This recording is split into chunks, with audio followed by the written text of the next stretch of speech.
Okay, it's about 1 o'clock. Can everyone in the back hear me okay? Ken, can you hear me okay? You guys good? Okay. All right, we're going to go ahead and get started. It's just turning 1 o'clock. And as always, we start our meeting with prayer. Etta, would you lead us in prayer? Wait a second. Come on in, share. Please. Let's begin with prayer. Oh, gracious and kind and loving Heavenly Father, allow us today to just breathe in your love.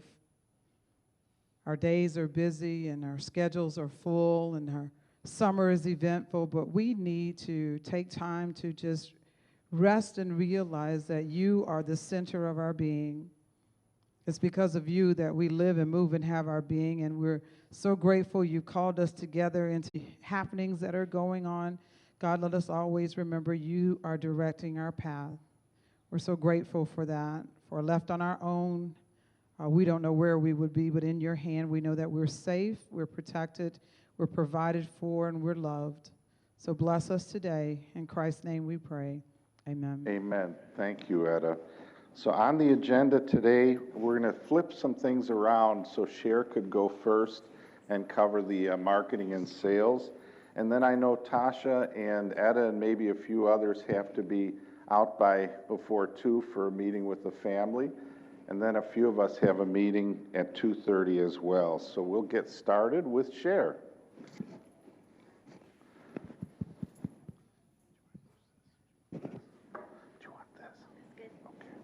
I bring good news again. Can you hear me?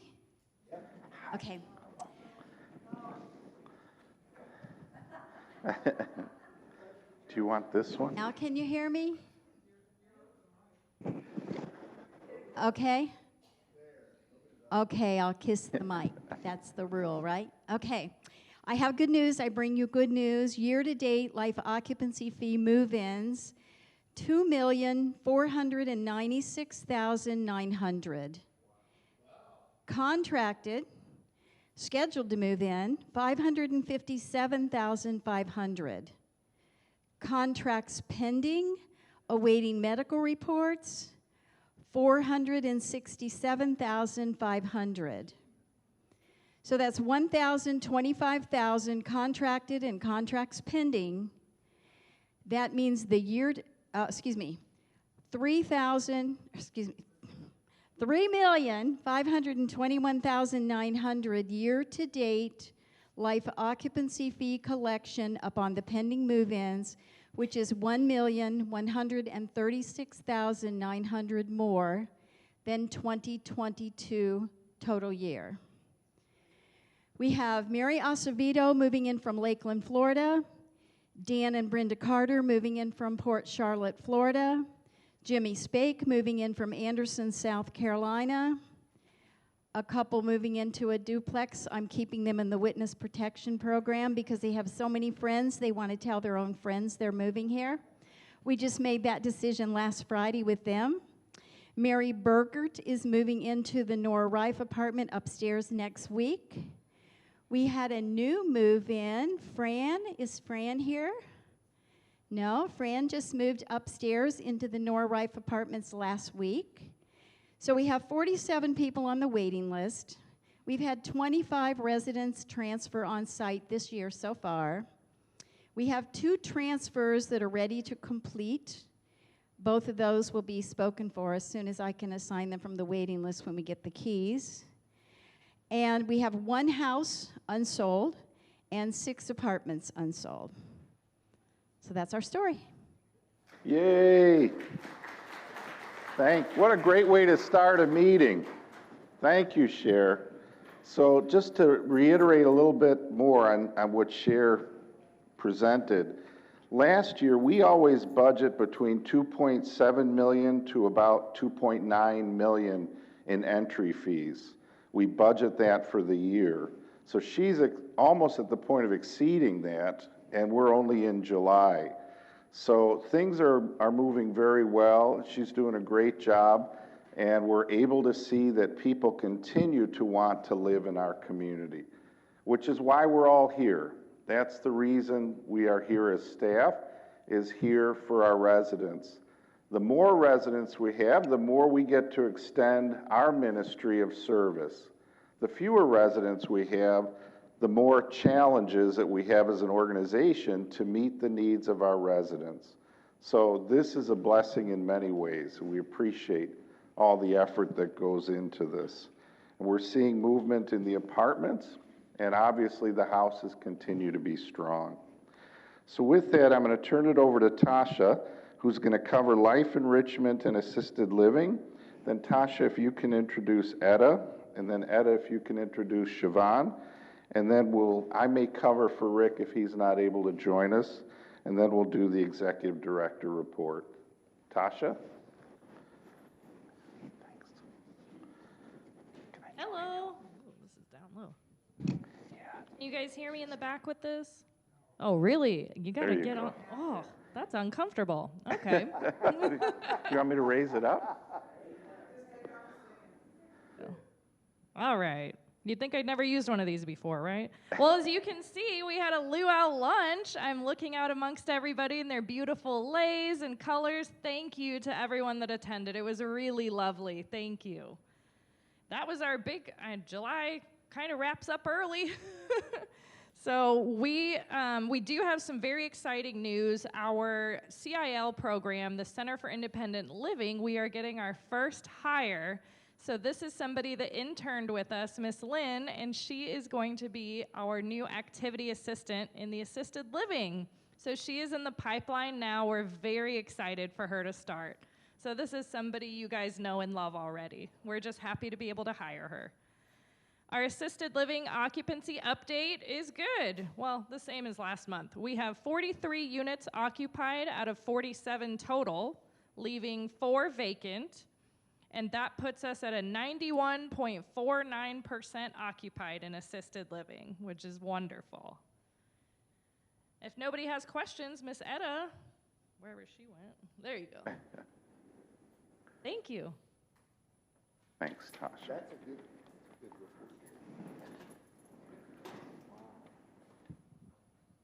All right, well, I'll try not to talk longer than Tasha since she set the precedence. Well, for spiritual life, on Sunday I've given residents homework assignment, and I figured, well, since I have your captive attention right now, I'm going to extend that homework to you, only because of Cher's report and Joe's comments and then Tasha's updates. We're looking at the book of Philippians, and so each Sunday we're taking a chapter in Philippians, and Paul is talking about unity in the community of the church, both reaching out to the Jews and the Gentiles and addressing them in language that speaks to them both. And I asked the residents for homework, why is it that you came to Florida Presbyterian Homes? What made you move in? That one thing that stood out, that when you were sitting with Cher or whoever you sat with, Bridget, if you're back from the days, but whoever you sat with, why did you come? And then part 2 of the homework is what keeps you here. So I do want to hear reports from homework. Some of you are excelling students. You'll write it down and slip it under my door. Others will stop me in the hallway. But I want you to think about it. Really, we are designed for community. We're called to community. So what brought you here and what keeps you here? In the month of August, we're going to start our school bus drive. We are partnering with Oscar Pope Elementary and Jesse Keene Elementary, 2 of our elementary schools in Lakeland, which you know they are in impoverished areas, and a lot of times the students don't have supplies to start the school year off with, and so you'll see the yellow school bus box outside my door probably the last week of July. I'll put it out. School doesn't start this year for Hillsborough County until the 11th and Polk County on the 10th. So that gives us a couple weeks. By the time you get your Lake Hunter Herald, you'll have a reminder. And so we'll have a couple weeks to get those to the classes for orientation. I like to get them to the principals at least the day before orientation so we can have them available as parents are bringing kids to see what they need and put some supplies in homerooms. So we are accepting supplies. Some people went online and just ordered school boxes to come in. Walmart does a good job with that online. If you want to do monetary donations, I need you to be good stewards. I need you to write a check to Florida Presbyterian Homes, not to me, because I am going on vacation the last 2 weeks of this month, and if you write it to me, that's going to cause a problem. Florida Presbyterian Homes. On the memo line, you can put school supplies, and you can turn that into Ann or Carol so you can get a receipt. I want to make sure you get a receipt back for you doing that. Or if you'd like to do gift cards. My preference would be Walmart. I'm okay with Target, but Target school supplies can be very expensive. Walmart, you can do a $25 gift card and get just about everything that the kids need to get them started. So I know many of you in the past have done the gift cards. You can do that as well. But again, when you're turning them in to Ann or to Carol, make sure that you stop to get your receipt for that, because I want to make sure we're doing that correctly. So we'll partner with those two schools. Like I said, I did put in the Hunter Herald. I will be on vacation.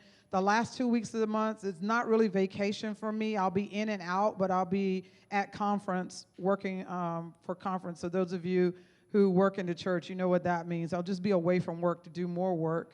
But it's okay. I need to do that at this part in ministry. I will be on campus, though, for the Friday, Saturday, and Sundays. I will be here for weekends, except one Sunday. I know you're going to invite all your friends, and you're going to come over to hear Dick. He's going to fill in for me on the 30th, and so I'm gracious that he's filling in for me for that Sunday. And also, I'm going to talk with the Summer Bells after the luau or sometime today or tomorrow, because they want to do a short performance on that Sunday to do a few songs. So that'll be a treat. You all won't miss me at all. So if you have any questions for me, let me know, please. If you need something from me before you go on vacation, if you call and leave a message, I'll try to get back with you as soon as I can. I know I've got a lot of traffic in and out of my office, but that's the way it's supposed to be. But let me know if there's something I can do for you. Again, my dates, I'm gone. They're in the Hunter Herald, but I'll have them on the Daily Scoop as well. But I am available by phone if it is an emergency. Keep that in mind. I'm going to Orlando, so I won't be far. But if it's an emergency, and you all pretty much know how that qualifies, please, please, please don't say, well, she's busy, she's not here. I'm your chaplain, and I need to be notified. Any questions for me? I tried to talk. I still think I beat your time. Sorry. Okay, with that in mind, I want to introduce you to the greatest administrator that has ever crossed this campus at Florida Presbyterian Home. Some of you know her as administrator. Others of you know her as Siobhan. She's going to come on up, and she's going to take it from here. Siobhan, come on up.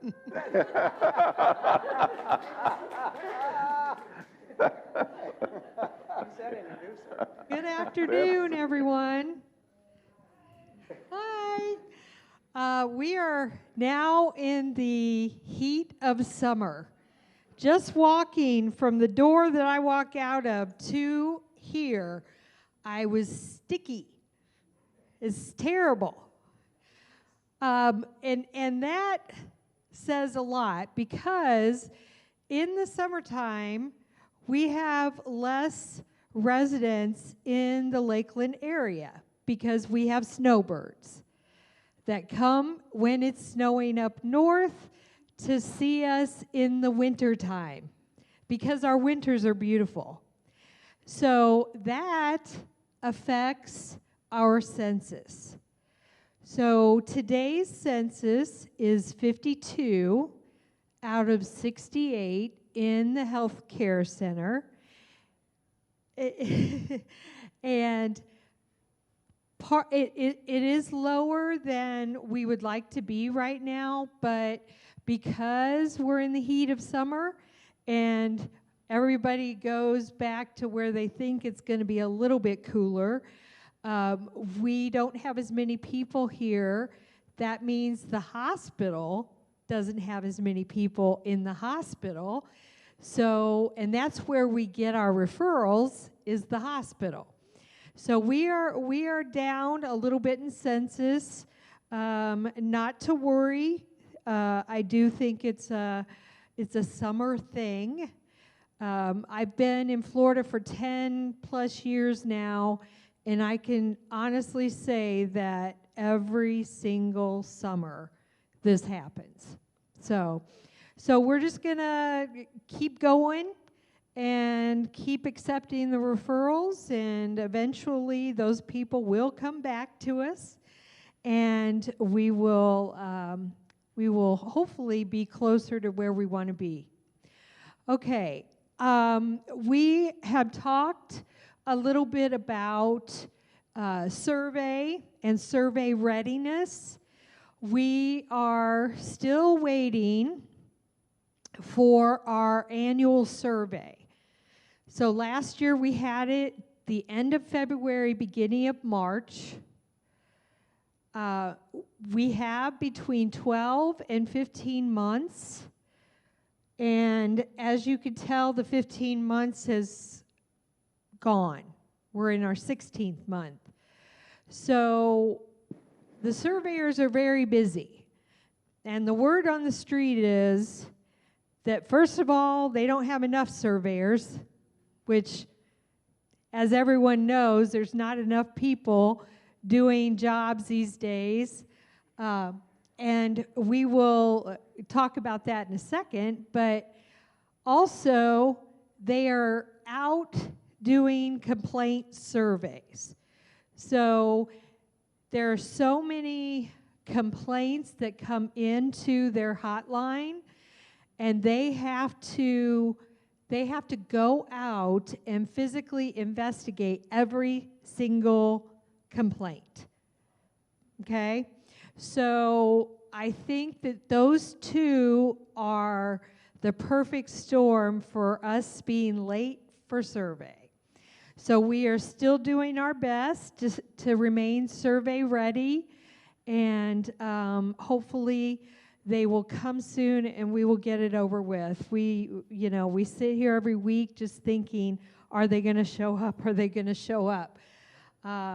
So we will be prepared. So I did want to just give you a little update on staffing. We have talked about staffing in the past, well, pretty much every month. And when I talked earlier about there's not enough surveyors, there's not enough nurses. And we are struggling right now with hiring nurses, with getting applications for nurses, and part of that is there aren't enough. They're just, the field, there's a shortage. So I know that we are looking at some things with HR and with David Larson to see what we can do to maybe attract some more.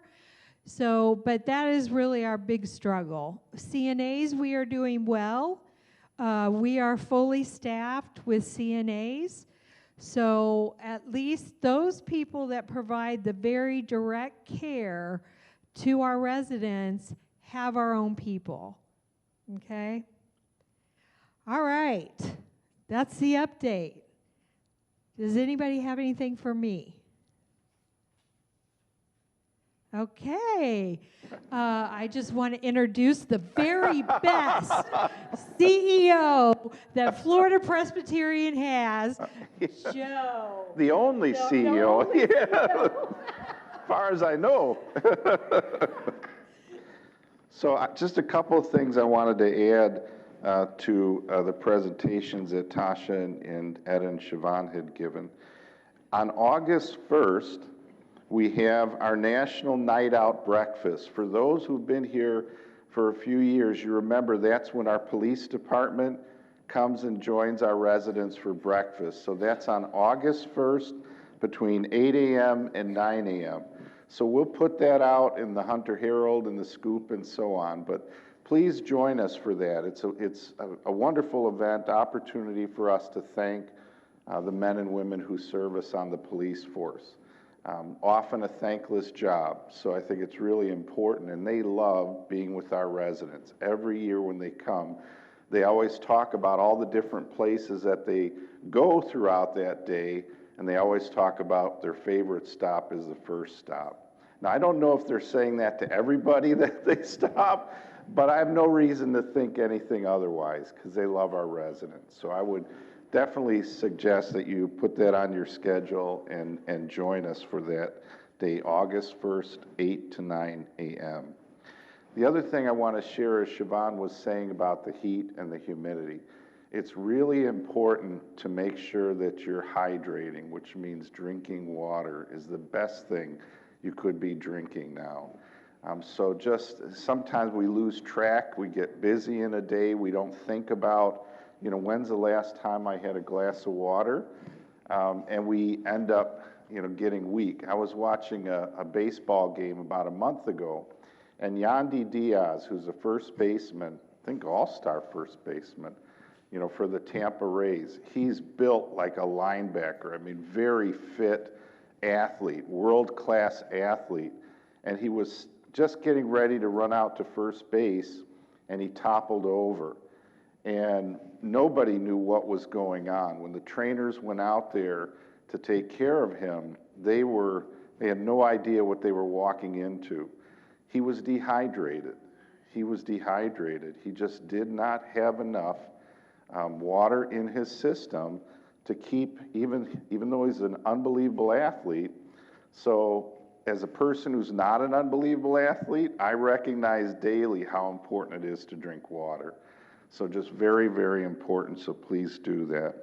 I'm going to flip things around a little bit and give the executive director report. And I appreciate that we have board members, Martha, Scott, and Dick over here as well. If I miss anything, please fill in the gaps. I want to talk a little bit about the affiliation and where we're at with the affiliation. Right now we have a draft affiliation agreement. We have reviewed the draft affiliation agreement. We've sent it back to Westminster. Now they're reviewing the affiliation agreement. Once we get their review back, it'll be reviewed by our legal counsel, it'll be reviewed by our board, and the board task force will review it. And then at that point, either it'll go back and forth a little bit more, or it'll be determined by the task force and legal counsel that it's ready for signature. So timing-wise, it gives you an idea of the timing of this. Our board meets at the end of July. And so by that point, unless it's continuing to be in dialogue, we hope to have the signature ready to go by that meeting in July, the end of this month. And then from a timing perspective, it is at that point, we have not defined, and they have not defined, at what point after it's signed do they officially come in with the new executive director and take on the management responsibility and the governance responsibility. So I've had a resident say, well, you know all that. I don't. No one does. The board doesn't, I don't. We are waiting for them to say, here's our plan. Here's the timing. Here's the person that we're going to be bringing in. So that's the time frame. If it extends longer, it'll be because we're still in discussion with the affiliation agreement. And we will let you know if that is the case. So that's basically at this point where we're at. We've completed our site visits, going to their campuses and seeing their campuses. They will have a group of their board and their CEO coming to do a tour of our campus in the future here, and that's a good thing. They're telling me that they're very excited about this opportunity to lead the organization going forward, and they are committed to maintaining the mission that has existed here for about 68 plus years. And we see, when we visit their communities and talk to staff and residents, we see that that's exactly what they do. They invest into the community. They don't change the culture. They don't come in and say everything changes tomorrow. They really support the mission and the culture that already exists. And that is one reason why our board felt very good about this organization. And So with that, I'm going to stop and see if there's questions. If I can't answer the question, it's because in the negotiation, there's confidential items that I can't share. But if we can answer the questions, we'll answer them. Any questions, comments, thoughts, concerns? Oh, please. Question, will our name change? In all of their other acquisitions, they have changed the name. Yep. So my assumption is that, and again, my assumption, but looking at all the other acquisitions, there was a name change. Yep. Good question. Scott? Joe, I just wanted to emphasize what has been emphasized to us, and that is that even though we're in the process, there is no guarantee of a completion. Right. So we're doing everything that we're supposed to be doing. They're doing everything, but until it's actually done and set and finalized, you know, it's just, it could be, something could happen in the meantime. I'm not Right. saying there's anything likely to happen, Yeah. but I think we just need to be cautious and make sure we make that point. Did everybody hear Scott? Okay, I heard a no. So what Scott was sharing is really important.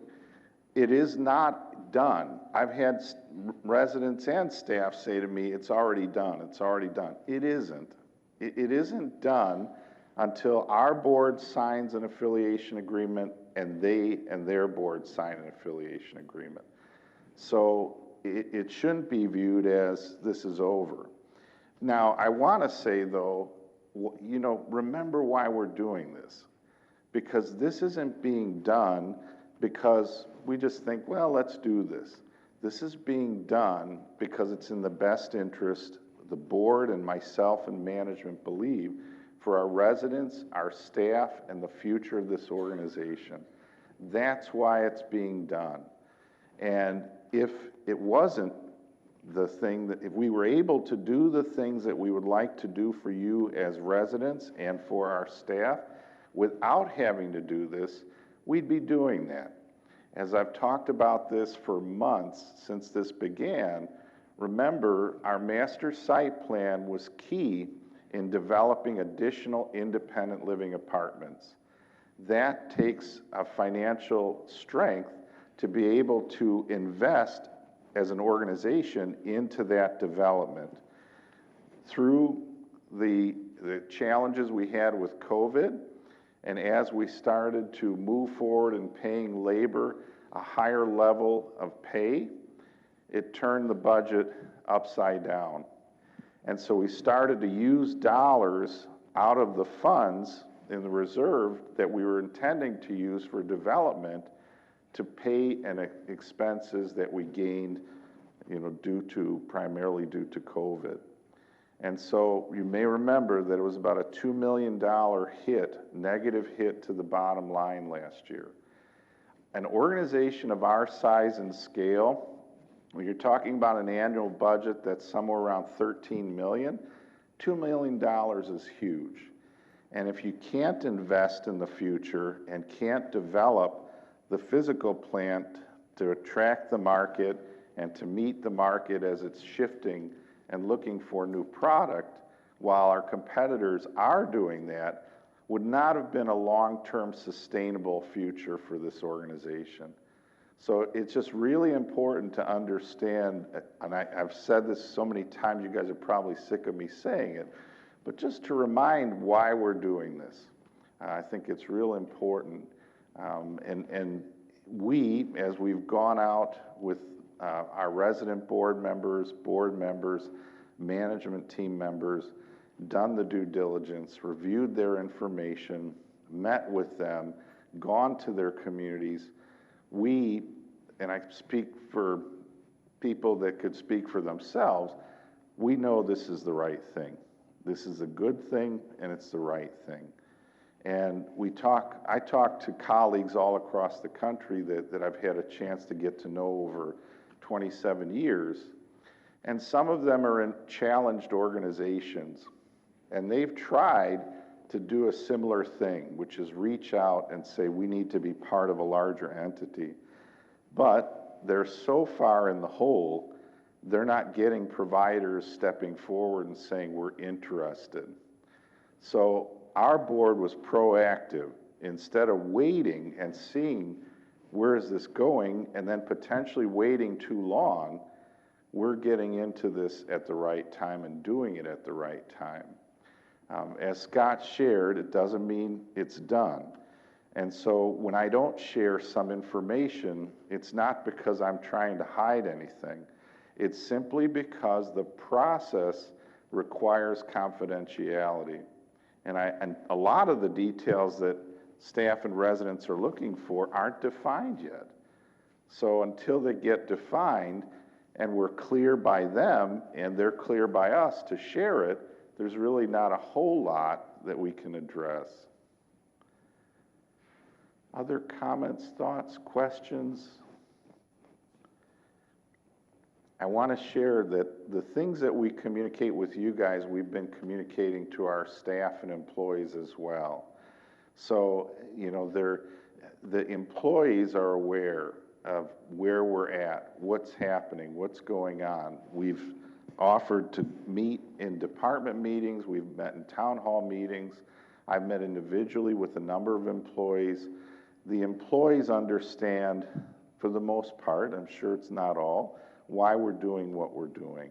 And they understand the reasoning behind it, and they understand that the majority are going to be in positions here for as long as they want, as long as they do the job. And that's what is expected of any employee. Whether I stayed here or not, that's the expectation, that everybody, including me, does my job. So on that note, any other thoughts, questions? Okay, all right. Okay, thank you. The hurricane update, I'll do a quick hurricane update. Thank God there's no hurricanes on the way. That's my update. So there's not a whole lot of information that we haven't shared with you already regarding hurricanes. If we get a report that a hurricane is trending towards Lakeland, Florida, and we see that it's becoming a warning, and we look at it and say, then we meet and get together with our staff and put together our plan. For the residents who've been here for a few years and those who experienced 2 last year, you remember what that was. We have some residents who live in the houses and some who are alone in the house, and they will call a couple of days in advance and say, is there any room? Can I come over? And you can't pre-set that up and say, well, whenever there's a storm, I'm coming over, because sometimes residents will go off campus. So if you are in a situation and you do not want to be alone in your house, please contact myself, Carol, Ann, and we'll schedule and get something set up for you. So if and when the storm comes, you're not alone. That's important. The other things that we do is we make rounds. We ask everybody to bring things inside so they don't become projectiles. If there's heavy items like lawn furniture, things like that, we'll move those heavy items into a garage or into your home temporarily. We'll get those put away for you. All other smaller items we would ask for you to address. And Rick has had the tree service come out and do clippings of anything that was loose and potentially could be at risk to become a projectile. If you are aware of a tree limb that's kind of hanging and we missed it, let Rick and John know, okay? Let them know, because we want to make sure we don't have any limbs or tree issues. We had, I think, 3 last year. And they weren't hanging limbs. They were just the actual hit from the hurricane popped over onto the rooftop. Fortunately, thank God nobody got hurt and it never went all the way through a roof. Thank God. But those are things, if you see those issues with limbs that are loose, let us know. Right now, they're saying that it's not going to be as significant storm season. I think they're projecting 12 to 13 named storms, and I think the year before it was 17 to 20. So that's a good trend. Hopefully it'll stay that way. They're projecting 2 named hurricanes that will come into Florida. They obviously at this point they have no idea where, but 2 named hurricanes at this point, where last year they're projecting 5 to 8. So that's good news weather-wise. That's a good thing. But if we hear that, we'll be reaching out to you, communicating with you on what our next steps and how we're going to address that. We are truly blessed with our staff, because in situations like this, we have all sorts of protocols. The state gives us protocols. We have all these different standards and guidelines of who's doing what and what needs to be done. We have relationships with other communities that, God forbid, if something happened and people here, our residents, needed to go somewhere else, that we could transfer them to their other facilities.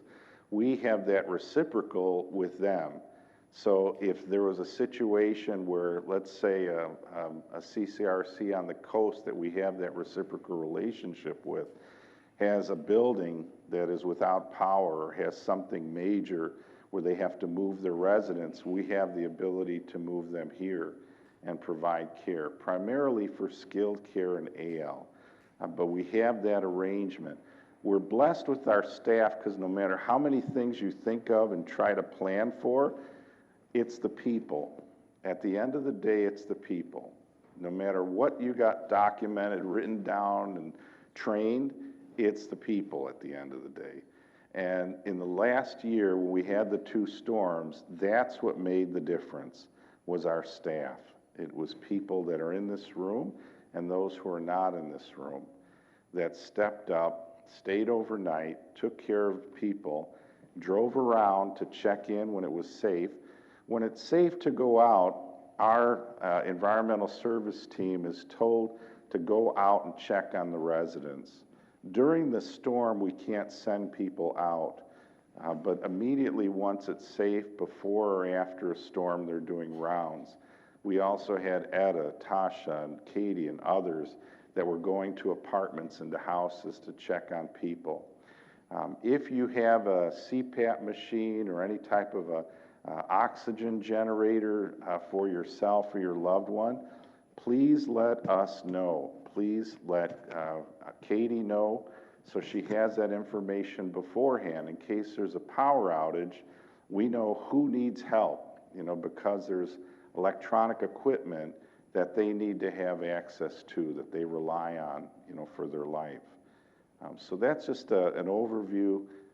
Any questions on hurricane, or please, Jim? You said about the hurricane, and I should have brought it up with the lady from the health center, but I had a heart problem a few weeks ago, and Judy called for the nurses over here. They came in the golf cart. They didn't have blood pressure machine. They didn't have heart rate machine. They didn't have anything. They had the golf cart key. So Jim is saying that when he had a heart issue in his house and he made the call for our AL nurse to come over, your house is not licensed. They are not licensed to do any type of nursing care in your house because it's not licensed. So really all they can do when they come to your house, which is valuable, is assess what's going on and then determine should we call 911 or not. They cannot do any type of hands-on direct care in an unlicensed setting. So houses, they can't. In an apartment, the apartment are dual licensed, so they're licensed under assisted living and under the CCRC license. So they can provide a little more clinical support. I would tell you that if you are having any type of heart issue, call 911. If you are dizzy and lightheaded, call 911. If you're feeling exhausted and you just feel like I can't even, take care of myself, call 911. It's not worth the risk. Our paramedics tell me, keep telling your residents to call 911 because we would rather come out where we can actually clinically do something, because 9 times out of 10, it is severe. And it is something that only a paramedic can address effectively. So just to be clear, to understand, in the houses, that's why they can't provide a whole lot of support. That information should have been told to us and the other Yeah. residents a long time ago. I can, yeah, At the time, we never even had a heart issue. We yeah, didn't know what had happened. We thought he died of a heat. So yeah, we called for help, that's Yeah. what we've always been told to do. Somewhere along the line, that has changed, because Yeah. years back, that wasn't really true, because I worked on that too. yeah, Years back, where we didn't leave anywhere without equipment with us, so somewhere yeah. that particular license has changed, but we all need to know that. So you're exactly right. I've been here for 4.5 years, and I've said it from this podium at least 10 times. I mean, every year I do this, I make that. And I've sent it via the Scoop, I've sent it via the Hunter Herald, I've sent it in individual notifications. Please, Debbie, what? No, I think when you say assess, Yeah, that means that there's a triage involved. If there's no triage, no assessment, then I think that you need to be very clear and say that they could come out and talk to you. yeah. And that's all they can do. Here's what their assessment is. Here's what their assessment is. How are you feeling? Are you hurting anywhere? Did you fall? Did you hit your head? They're talking to you, they're not Yeah. actually assessing. It's not a depth clinical assessment. It's not an in-depth clinical assessment. They're just talking. They're asking you questions and determining what is the next best thing to do. And they will, well, that's, Tools if they're gonna do a triage. they're not assessing with tools because legally they can't. And you can laugh all you want, but that's the legal response to what happens in a continuing care retirement community in the houses. If a person needs a higher level of care because they're at risk, that's why we have assisted living and skilled care. Please. My question is, obviously, I'm too far away, I'm one quarter. Yeah. So if she's not feeling well, Yeah. if she goes up to the main building where the nurses are, can they assess it? If that's quicker for her and she's afraid to call, which is my mom, not Yeah. wanting to call anybody. You should have them come to you. But if she got up there, they wouldn't be able to. You should have them come to your mom, because if something happens, Knowing, yeah, if she goes to the nurse's station or inside that hospital, they can assess her there because now it's within a. yeah. You're better off going to 911 and going, because something can happen to mom when she's going. That's the worst case scenario, that you're not feeling well and you either get in a car or you walk. That is not a good option. That's just not a good option, because she could fall on the way, she could faint, she could pass out. I'd be better off if I fell out because I'd be on the street and they can take care of you on the street. No. Somebody will come It- and take the blood pressure and. So you think it's a better idea to fall on the street than to call 911 and have a paramedic come to you and provide care? I'll tell you how I feel because of having had care. It is better to not even call here, just call a hospital because. That's exactly what I'm saying. But. Yeah. But that's not, we don't think a sore throat is critical. Well, sore throat, yeah. Thing that you get upset about So, when somebody is sick. so what, if you weren't living here, what would you do if you had a sore throat? Go to a doctor. So you'd call your doctor and say, I have a sore throat, can I come and get an appointment? I would still do that here. You're in residential living, independent living. If you have a sore throat, that nurse is gonna come out and say, you probably need an appointment with your doctor. It's a sore throat. Not to belabor, but Yeah. I was and normally just goes away. Yeah. So that's what I was just, in general, that's why I was asking.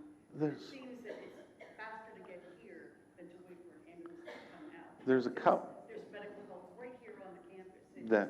It's the mindset. Yeah, you're not like, you coming here, that nurse, the first thing that they're going to ask is, where do you live? And they're not licensed to provide to an independent living, residential living resident, whether they're here, unless they come over with a doctor's order and they're in Port of McGrath, or they're in assisted living. So it's really important. Why do we have levels of living? We don't have levels of living just to have them. We have levels of living because as people's needs change, they're actually better served, safer in an environment like assisted living or skilled care, depending on their clinical need. Independent living is independent living. Residential living is independent. If you need additional support and it's an ongoing basis, that's the continuum. That's the value of having a continuum. That's why I think a lot of people move here, is because they know as their needs change, they can move into an apartment and they have more people around them. So they may not quite need the hands-on support with activities of daily living that they get in AL, but they're in a facility where there's neighbors right next to them, and there's people around, staff and so on right there. And then as needs change and they need support with getting dressed, with hygiene, with different activities of daily living, we have assisted living. And then if it's 24-hour hands-on nursing care, then we've got our Port of McGrath. And that's why we have the continuum. Okay, Judy. I've worked in the ball shop for 12 years. Yeah. We've had emergencies in the ball shop. I pulled the emergency cord and waited because I was in there by myself with two other ladies. Yeah. There was no one came. And I waited and I waited for a few minutes till I knew it was too long for them to not have responded. I ran to the beauty shop while the other lady stood with the other person in there. Well, it was closed. So then I ran down to the dining room. Thelma sitting in there, and I said, I need a nurse ball shop. Picked up, was ready to call. When they came with nothing. They're not going to have, That's what I want to yeah. make sure. They're not going to come with a blood pressure machine. What happened Right. is that when they talked with her and got the history about her blood sugar, it had dropped. Okay. Then they sent the other nurse up to get the equipment. I just Yeah. want to make sure. The other Yeah. that we had in there, they came with everything. This has been like 2 years ago. Yeah, it's more than 4 because it hasn't been since I've been here. It's, yeah. I was running there for a few minutes. I didn't have my phone. The other lady said, if I call, they'll think it's my husband will think it's me. Oh, that wouldn't be good. Okay. After that, we got a radio that will go directly to the nurses. Okay. We just want to be, I would suggest 911. I mean, if a person goes down in the Vol shop, for you to try to judge, how severe is this or not, call 911. I mean, our paramedics tell me that all the time. They said, tell your people, don't be afraid to call 911. We're blessed in Lakeland. We have phenomenal paramedics. We're really fortunate. I've been in other communities where it's not the level of quality that we have. So in a situation like that, it's 911. When you think about if you fell in your house and you could not get to a phone, the pull cord or the button, make sure the button's with you, because if you leave the button somewhere and it's not with you, it's not much help. But that's really the value of that, is hit the button, hit the pull cord. If it's something where you're saying, I just feel like if a nurse could come and check, to just I could tell her what's going on, this is what's happening, and he or she can recommend, what I need to do. That they can do. They cannot provide in the houses the hands-on clinical care. Okay, Mildred? I noticed in the Port of McGrath, we have a defibrillator. From what you're saying, if one of us in the independent living community has a heart attack or something in the fitness center, they're not going to be able to use that on us. Well, a defibrillator anybody could use in that scenario. The defibrillator by license is required in Port of McGrath. They're required to have a defibrillator. As far as I know, Siobhan, you could speak to it. But we have a defibrillator in Port of McGrath. But the defibrillator, you call 911. So I mean, that's what they tell us to do, is to call 911. That's the best scenario. Yeah. So please, Pat.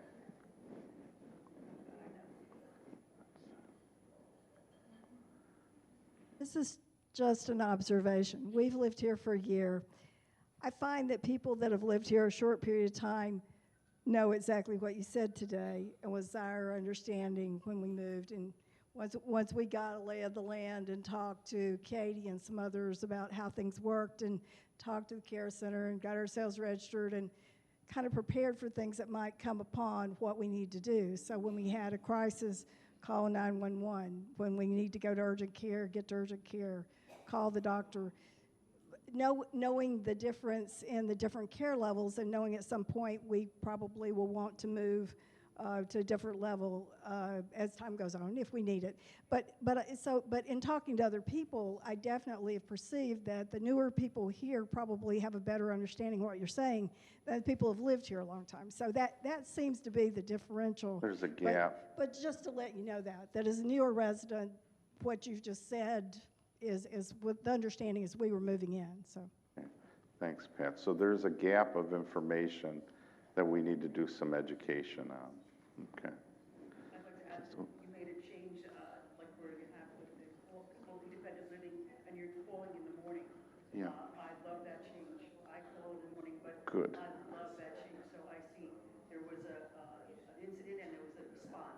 The action and things with this better.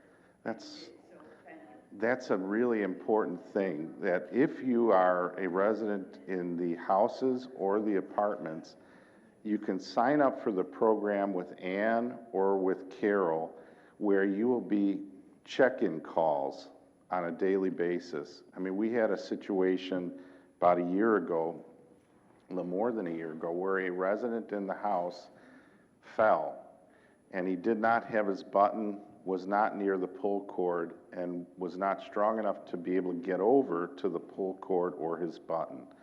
His son had been with him a couple of hours earlier. The son left and thought, Dad's fine. Nothing's wrong with Dad. And then the next morning, the son called Dad, and Dad didn't answer. The son called us. We headed over there, found him on the floor. The son met us there, called 911, and he was taken by ambulance. So the call program, if it's something, especially I'd say to people if you are alone in a house, is really useful. To have somebody that's checking in is a good thing. Thank you. Judy? I think part of the problem is that for those of us who moved here prior to your coming, that's not what we were told. We Yeah. were told that we would have minimal service, such as taking a blood pressure if needed to be done, and then a decision made on whether or not an ambulance should be called. And that's perhaps where some of the confusion is coming in, because otherwise, why should we live in the independent living other than the ability to move to a step? We could live over on the other side of the park and have the same service. Well, it is, for that specifically, so if you lived on the other side of the park, you wouldn't be sitting in the chair you're in now talking to us about it. You wouldn't have the activities, pastoral care. Yeah.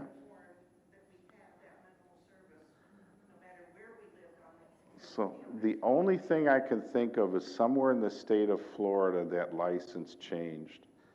And that's, because legally, I could tell you in Wisconsin and Illinois, unless you had a separate license to provide home care, you contracted with home care providers to take care of the people in the houses. Because legally, you couldn't. Yeah. I believe you. I don't disagree. I believe you. But I'm just saying, I have read the regs and I've been told by the state you can't do that.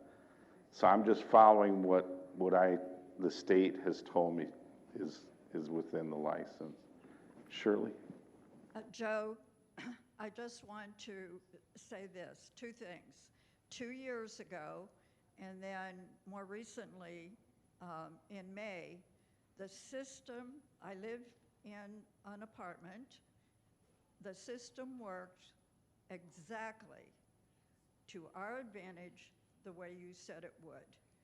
When 2 years ago, when I had a need with my husband, and the nurses came, they assessed it quickly, it was clear he needed to be transported to the hospital, and they said to me, may we call 911? Absolutely. A couple months ago, when I had an issue, and I cannot praise Katie and her team more. They were right there, they assessed the situation, called our son, and he said, get her to the hospital. Thanks, Shirley. Please.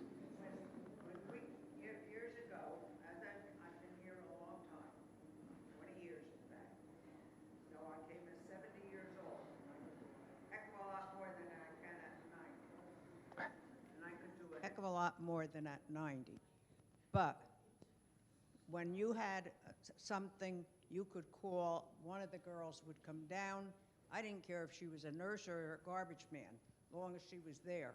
It was that other body to help you mentally do what you have to do. Now, the last time that George went in the ambulance, they did what I asked the ambulance corps. They put him in the chair. Then the young man come over and he says, honey, what are you going to do with him sitting in a chair if he has to go to the bathroom again? He says, you'd be better off letting us take him. So then I let him take him. But I wasn't going to just send him out because he fell on the floor. So that's your personal decision on how you wanted to address that. But that's the way things were done with me. They Well, gave that- me the option whether I needed to go to the hospital or whatever. They're always going to give you that option, just so you know. The paramedics they're always going to ask you, because if you say no, they won't take you. And then it's your responsibility and accountability for whatever happens at that point. Thank you. Other questions, comments?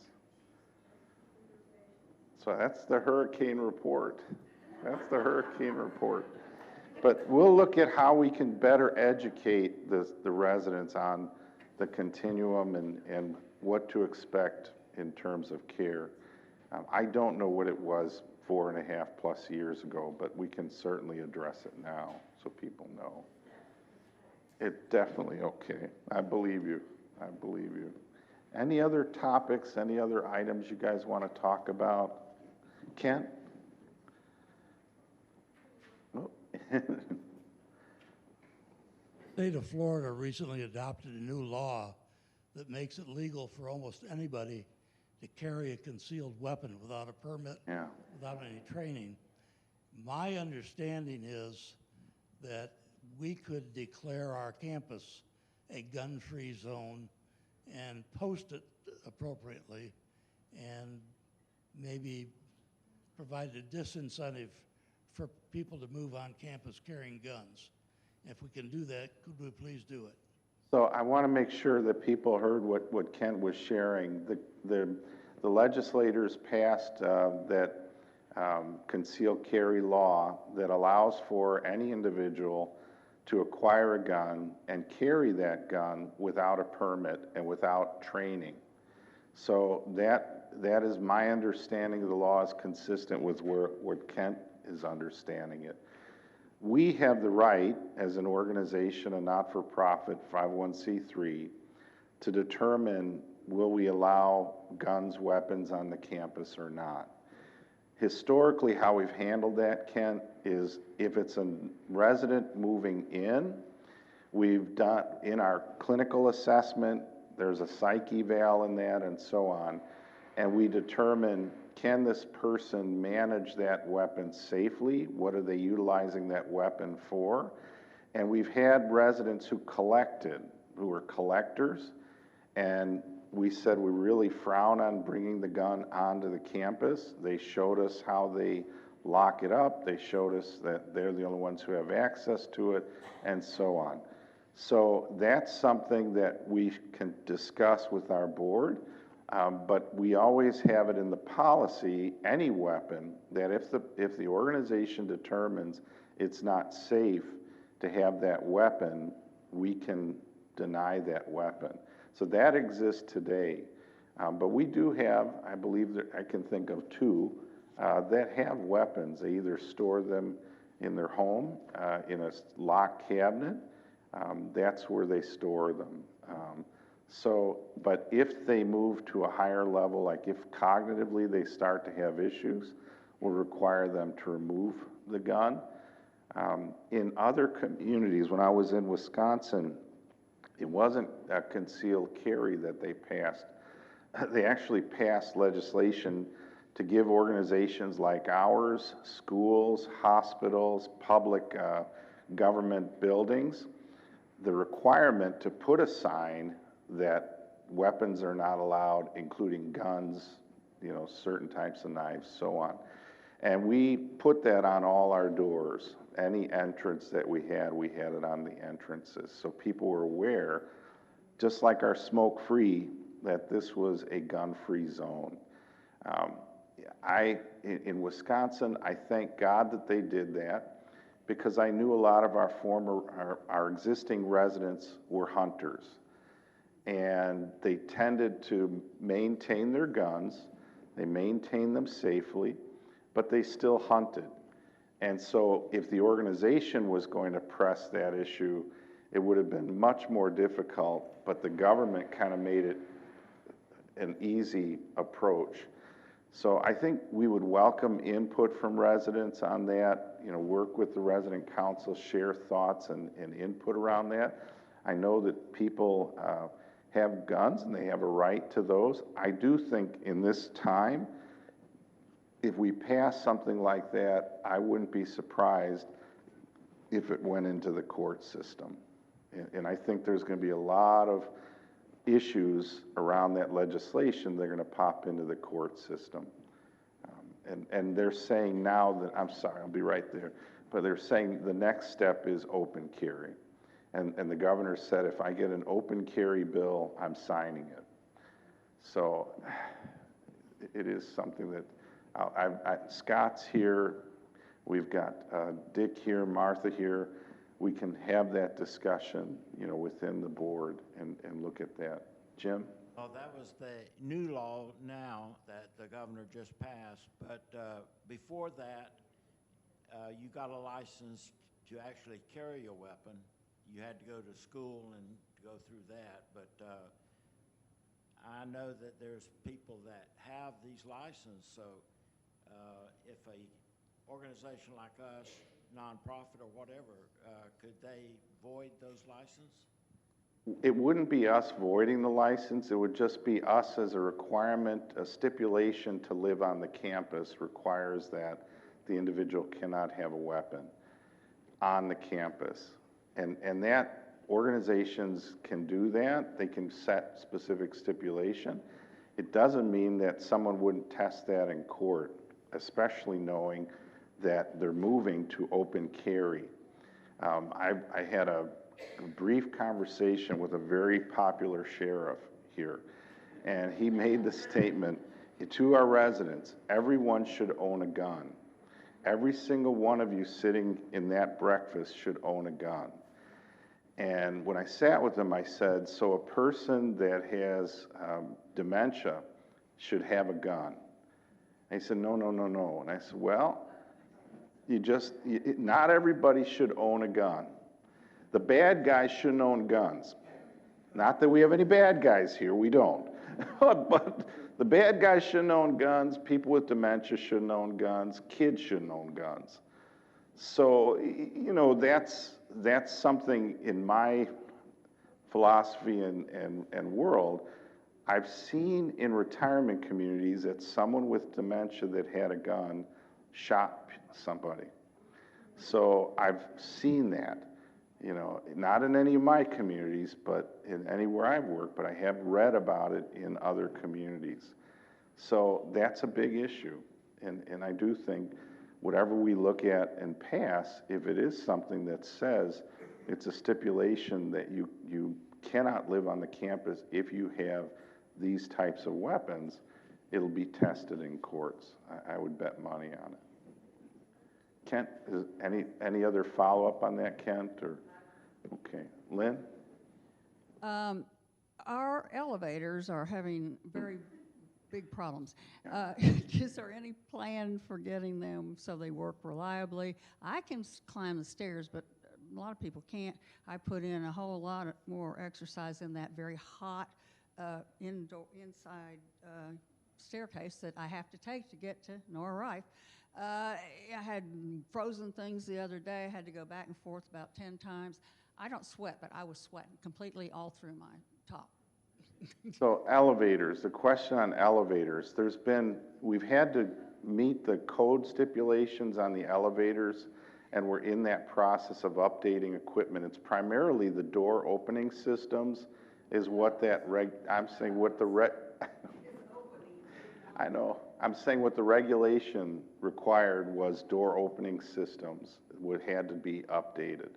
So the issues that you're having with the dated, the older elevators, we have a company that we changed contractors and they are reviewing it monthly and they're checking them monthly. And we're saying, what would it take to do a full upgrade?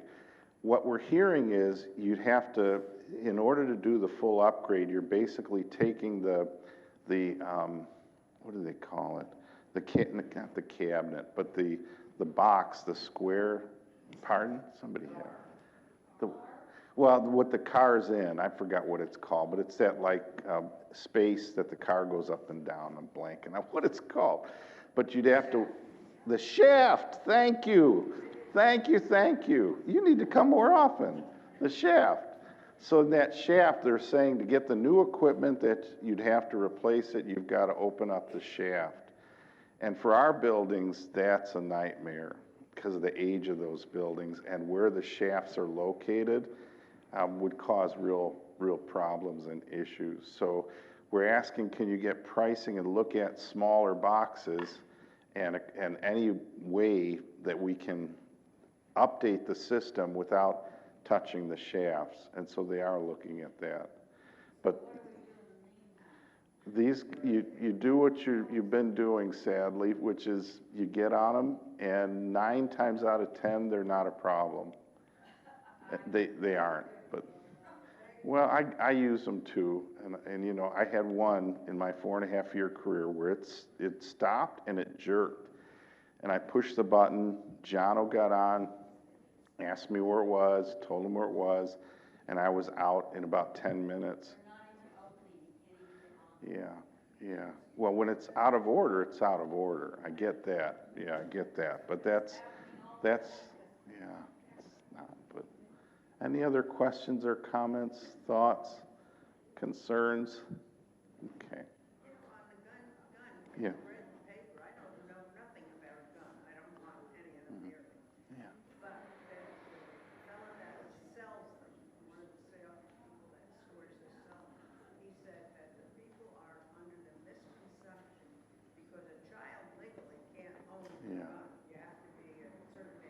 Right. Really, to legally own a gun. So therefore, they're not, if the parents are doing their job, they don't own a gun. Yeah. But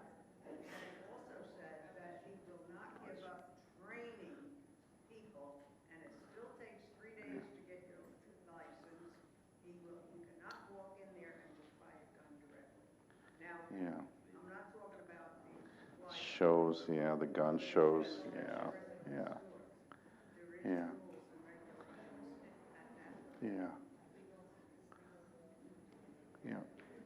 Other comments, questions? Okay, thank you all. Appreciate you.